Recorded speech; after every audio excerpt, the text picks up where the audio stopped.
नमस्कार दोस्तों, आपके साथ मैं हूं आपकी होस्ट एंड दोस्त अनीता।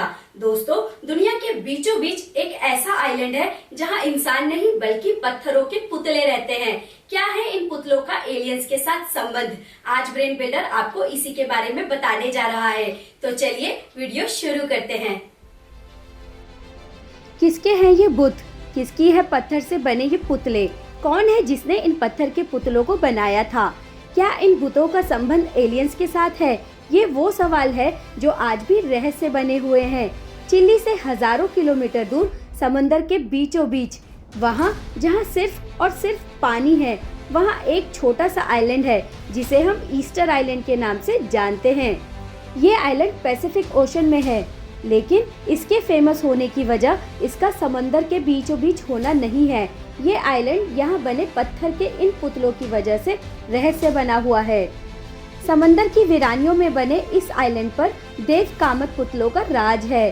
पैसिफिक ओशन में देव कामत पुतले हजारों की तादाद में ऐसे ही खड़े दिखते हैं।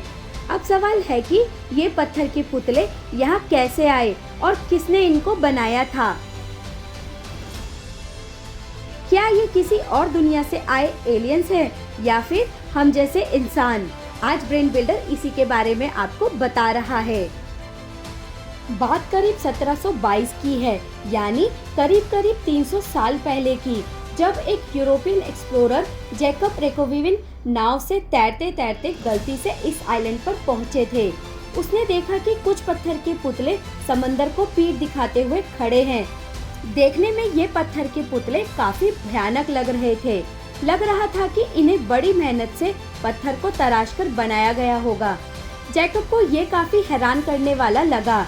उसने जब इसे एक्सप्लोर किया तो पता चला कि पूरे आइलैंड पर एक या दो नहीं बल्कि सैकड़ों स्टैचू हैं, जिनमें से कुछ खड़े हैं तो कई पुतले जमीन पर लेटे हुए दिखाई दिए। जिस दिन जैकब इस आइलैंड पर पहुंचा था वो दिन ईस्टर संडे का था, इसलिए इस आइलैंड को ईस्टर आइलैंड का नाम दिया गया। पहले ईस्टर आइलैंड पर गिने चुने लोग रहते थे, लेकिन ये पुतले यहाँ कैसे आए ये उन लोगों को भी नहीं पता था। बस उसी दिन से यहाँ आर्कियोलॉजिस्ट और एक्सपर्ट का आना शुरू हो गया। पिछले 300 सालों की रिसर्च के दौरान आर्कियोलॉजिस्ट ने चंद ऐसे सबूत जुटाए हैं जिससे पता चलता है कि हम इस मिस्ट्री के सुलझाने के बेहद करीब है। ईस्टर आइलैंड चिली की टेरिटरी में आता है। यहाँ से चिली की दूरी करीब 3512 किलोमीटर है। इस आइलैंड पर 1000 स्टैचू मौजूद है। इन स्टैचू को मोई कहा जाता है। इन पुतलों में कई पुतलों की आंख है, जबकि कई पुतलों की आंखें नहीं है। इनकी लंबी नाक, चपटी चिन्ह इनको एक अलग पहचान देते हैं। एक अनुमान के मुताबिक ये पुतले 13वीं सदी में बनाए गए थे। कई पत्थर के पुतले समंदर की तरफ मुंह करके शान से खड़े हैं, तो कई पुतले लेटे हुए हैं। रिसर्च में अब ये भी खुलासा हुआ है कि ये पुतले जितने ऊपर हैं उतना ही जमीन के नीचे गड़े हुए हैं। इनमें से सबसे लंबे पुतले की लंबाई 33 फीट यानी एक बस की जितनी है।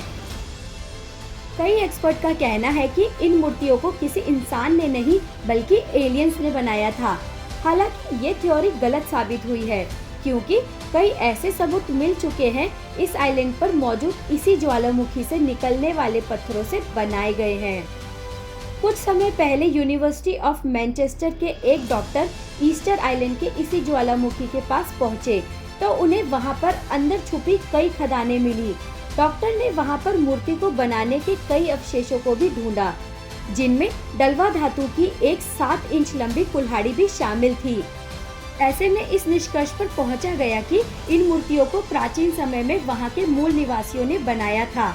ये मूर्तियां रापा नुई लोगों के लिए धार्मिक अनुष्ठान का हिस्सा हुआ करती थी, यानी इन मूर्तियों को बनाने का काम इसी आइलैंड पर रहकर किया गया था। एक्सपर्ट का मानना है कि उस वक्त एक पुतले की आंख बनाने के लिए ही 3 दिन लग गए होंगे, जिसके लिए उस वक्त इस्तेमाल किए जाने वाला एक खास औजार इसके लिए यूज किया गया था।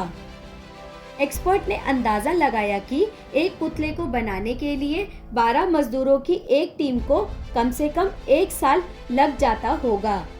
जो स्टैचू यहाँ लेटे हुए हैं वो पहले बड़े बड़े पत्थर थे। उन्हीं पत्थरों को तराश कर इन्हें स्टैचू में ढाल दिया गया। इसलिए वो लेटे हुए दिखते हैं।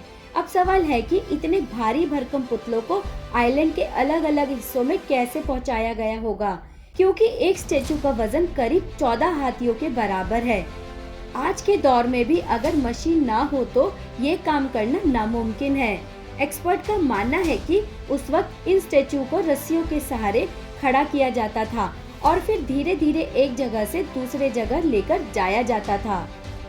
अभी ये रहस्य भी जानना जरूरी है कि वो लोग कौन थे जिन्होंने इन स्टेचू को बनाया था। एक स्टडी में ये बात सामने आई है कि इस आइलैंड पर एक समय में 17,000 लोग रहते थे। ये लोग पॉलिनेशियन थे। ये लोग इस आइलैंड पर 1700 साल पहले आए थे। उस वक्त इस आइलैंड पर सिर्फ और सिर्फ बड़े बड़े पेड़ दिखते थे, ऊंचे ऊंचे पहाड़ थे।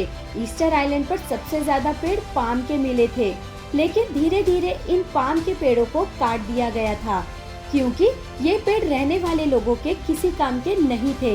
ऐसा उन्होंने इसलिए किया ताकि उन्हें स्टेचू को एक जगह से दूसरी जगह ले जाने में आसानी हो। इसी वजह से शायद उन्होंने इस जंगल को खत्म कर दिया था। रिसर्च में ये बात भी सामने आई है कि ये लोग आपस में ही लड़ पड़े थे, जिसके सबूत यहाँ मिले कुछ हड्डियों से मिले हैं, जिसके बाद इस आइलैंड से धीरे धीरे सभी लोग खत्म हो गए। आज ये island world UNESCO heritage site का हिस्सा है। तो देखा दोस्तों, ये थी ईस्टर आइलैंड की कहानी, जहाँ सैकड़ों पत्थर के पुतले यूं ही खड़े हैं। उम्मीद है आपको हमारी ये वीडियो पसंद आई होगी। अगर आप हमारी फैमिली का हिस्सा अभी तक नहीं बने हैं तो प्लीज हमारे चैनल ब्रेन बिल्डर को सब्सक्राइब कर लीजिए और बेल बटन दबाइए, ताकि इसी तरह की दिलचस्प वीडियो आपको मिलती रहे और आपकी नॉलेज बढ़ती रहे। धन्यवाद।